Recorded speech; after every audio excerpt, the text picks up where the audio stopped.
والمؤمنون والمؤمنات بعضهم أولياء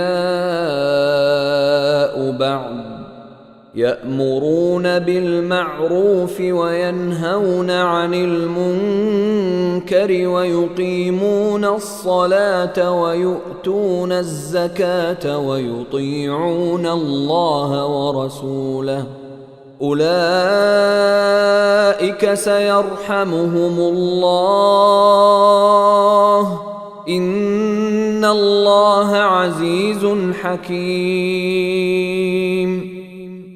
আর ঈমানদার পুরুষ ও ঈমানদার নারী একে অপরের সহায়ক। তারা ভালো কথার শিক্ষা দেয় এবং মন্দ থেকে বিরত রাখে, নামাজ প্রতিষ্ঠা করে, যাকাত দেয় এবং আল্লাহ ও তাঁর রাসূলের নির্দেশ অনুযায়ী জীবন যাপন করে। এদের উপর আল্লাহ তাআলা দয়া করবেন। নিশ্চয়ই আল্লাহ পরাক্রমশালী, সুকৌশলী। وعد الله المؤمنين والمؤمنات جنات تجري من تحتها الأنهار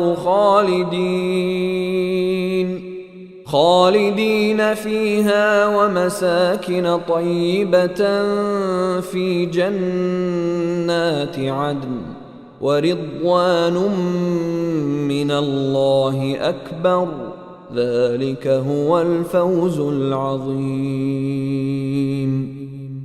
আল্লাহ ঈমানদার পুরুষ ও ঈমানদার নারীদের প্রতিশ্রুতি দিয়েছেন কানন ও কুঞ্জির, যার তলদেশে প্রবাহিত হয় প্রস্রবণ। তারা সেগুলোরই মাঝে থাকবে, আর এসব কাননকুঞ্জে থাকবে পরিচ্ছন্ন থাকার ঘর। বস্তুত এ সমুদায়ের মাঝে সবচেয়ে বড় হল আল্লাহর সন্তুষ্টি। এটি হল মহান কৃতকার্যতা।